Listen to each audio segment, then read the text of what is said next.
Marilah mendengarkan pembacaan Injil pada hari ini. Tuhan bersamamu dan bersama rohmu. Inilah Injil menurut keterangan Santo Matius. Dimuliakanlah Tuhan. Sekali peristiwa Yesus tiba di daerah Kesiria Filipi. Ia bertanya kepada murid-muridnya, kata orang, siapakah anak manusia itu? Jawab mereka, ada yang mengatakan Yohanes Pembaptis, ada juga yang mengatakan Elia, dan ada pula yang mengatakan Yeremia atau salah seorang dari para nabi.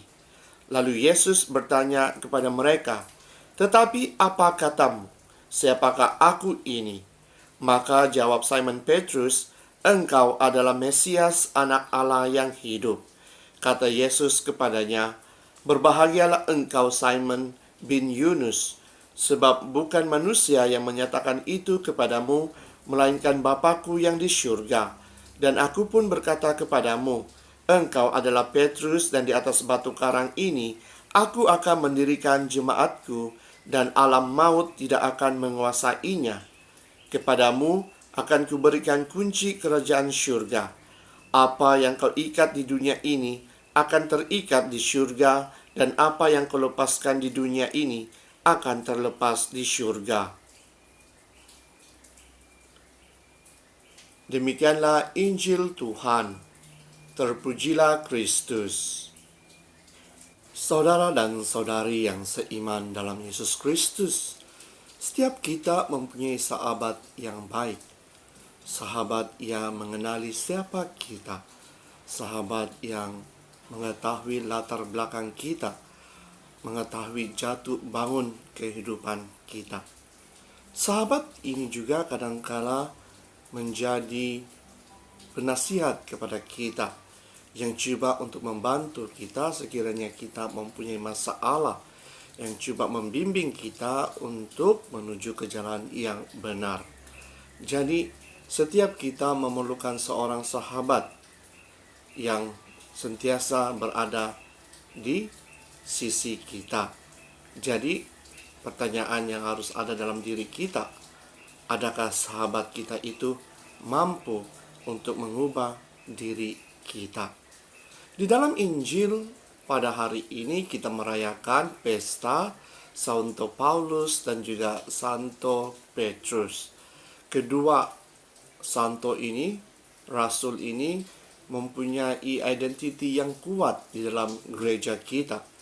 Mereka lah yang menerajui gereja kita. Mereka ini amat penting di dalam sejarah pembangunan gereja kita. Santo Petrus seperti yang kita kenal, dia adalah orang yang mengatakan Yesus sebagai Mesias, anak Allah yang hidup. Karena perkataannya itu, Yesus mengatakan di atas batu karang ini terdirinya jemaatku.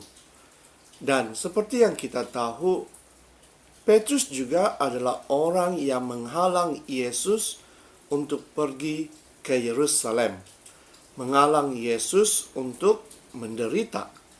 Bukan itu sahaja, kita juga mengetahui bahwa Petrus adalah orang yang telah menyangkal Yesus sebanyak 3 kali. Bukan itu sahaja, dia juga ragu-ragu akan kebangkitan Yesus. Tetapi apa yang membuatkan Petrus begitu penting bagi gereja kita? Karena dia menyesali atas dosa-dosanya itu. Dan apabila dia menyesali atas dosa-dosanya itu, ia kembali untuk mengikut jejak langkah Yesus, yaitu mewartakan kabar gembira Yesus, sehingga kan dia menjadi orang yang penting di kalangan para rasul, di kalangan murid-murid Yesus, sehingga kan apabila dia dihukum mati, disalib, salibnya itu diletakkan terbalik, karena dia tidak mau dianggap sama seperti Yesus. Begitulah sifat Petrus yang dapat kita lihat, walaupun dia juga orang yang menyangkal Yesus, tetapi dia tidak berhenti di situ sahaja.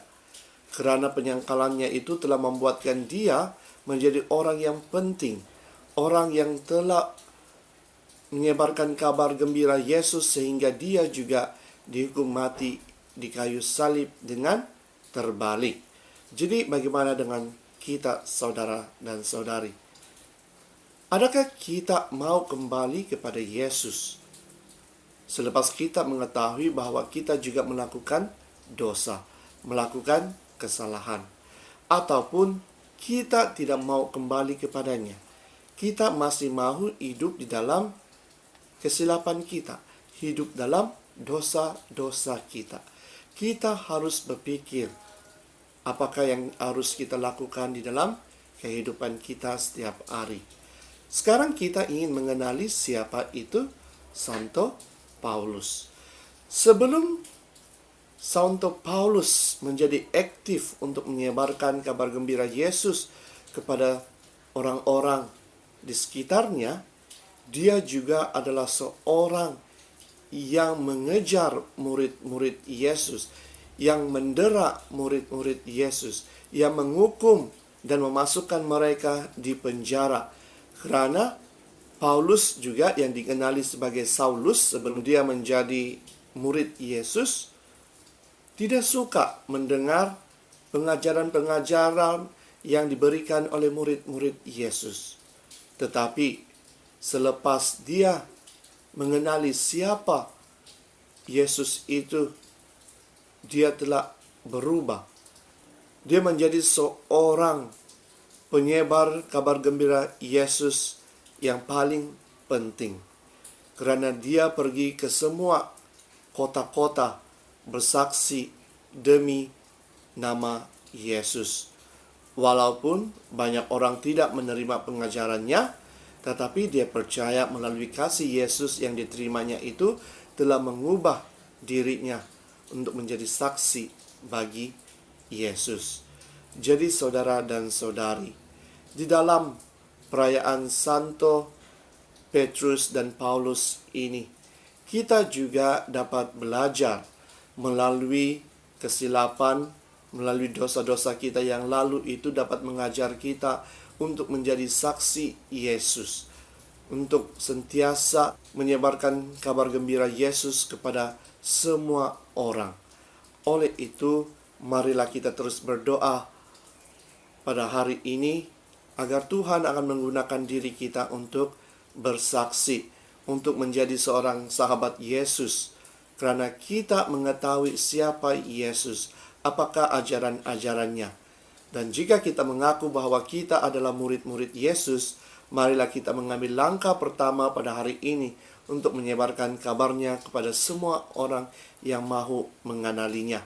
Tapi ingat, kita tidak lari daripada menerima cabaran dan dugaan di dalam pelayanan kita. Oleh itu, tetaplah bersandarkan kepada Yesus, agar apa sahaja yang datang kepada kita, tidak kira cabaran berat ataupun ringan, kita tetap utuh di dalam iman kita, di dalam pelayanan kita. Marilah kita terus berdoa agar Tuhan akan memberkati kita di dalam kehidupan kita setiap hari. Dalam nama Bapa, Putra, dan Roh Kudus.